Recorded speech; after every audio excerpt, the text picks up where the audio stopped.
যেহেতু এতিয়া আপোনালোকৰ অসম 24 চেনেলে মই ধন্যবাদ যাচিলোঁ। আজি আমাৰ আহমবাৰী বাটিং স্কুল LKG ক্লাছ আৰম্ভ কৰিব আমি আজিৰ পৰা আমি আৰম্ভ কৰিম।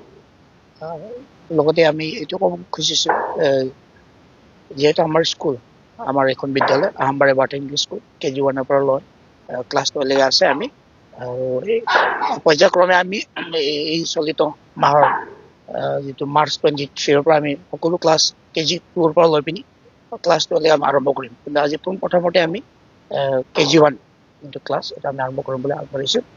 আমাৰ এখন বিদ্যালয়ত যেহেতু আমি দুটা যিটো ষ্ট্ৰীম সায়েন্স আৰু আৰ্টছ ষ্ট্ৰীম আমাৰ এইখন বিদ্যালয়ত আছে। আমি ক্লাছ 11 ইতিমধ্যে এডমিশ্যন আৰম্ভ কৰি দিছোঁ আৰু যিসকল অভিভাৱক আছে বা পেৰেণ্টছসকল আছে KG2 পৰা বা KG1 ক্লাছ 8লৈকে আমি দিওঁ। ক্লাছ 9ত আমি এডমিশ্যন আমি মুকলি চিটটো নিদিওঁ। আমি ক্লাছ 8লৈকে আপোনালোকে এডমিশ্যন ল'ব পাৰিব আৰু ক্লাছ 11ৰ কাৰণে যিসকল ইচ্ছুক গাৰ্জেন আছে সায়েন্স আৰু আৰ্টছ ষ্ট্ৰীম দুটা কিবাটো আপোনাৰ শাখাতো এডমিশ্যন ল'ব পাৰিব।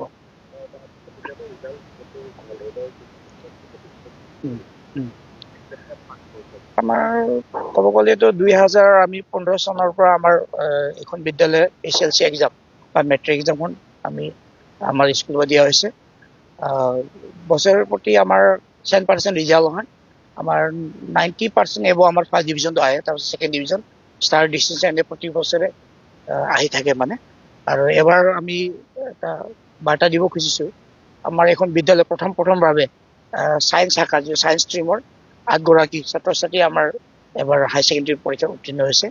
আমাৰ এইখন বিদ্যালয় পিয়ৰলি সেৱা বা Assam state school education board affiliated হয়, ডিভিজন 1 ডিভিজন 2 আপোনাৰ।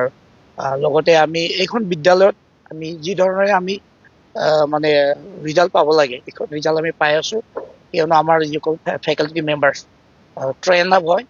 আমাৰ প্ৰতিটো ছাবজেক্টৰ ডিফাৰেণ্ট ডিপাৰ্টমেণ্ট বা বিভিন্ন ডিপাৰ্টমেণ্টত নিজৰ ছাবজেক্ট হিচাপে আমি টিচাৰসমূহ আমি লোৱা হৈছে। আমাৰ টিচাৰবোৰ এক্সপিৰিয়েঞ্চ টিচাৰ আৰু তেখেতলোকে বহুত কষ্ট কৰে, যথেষ্ট কষ্ট কৰে।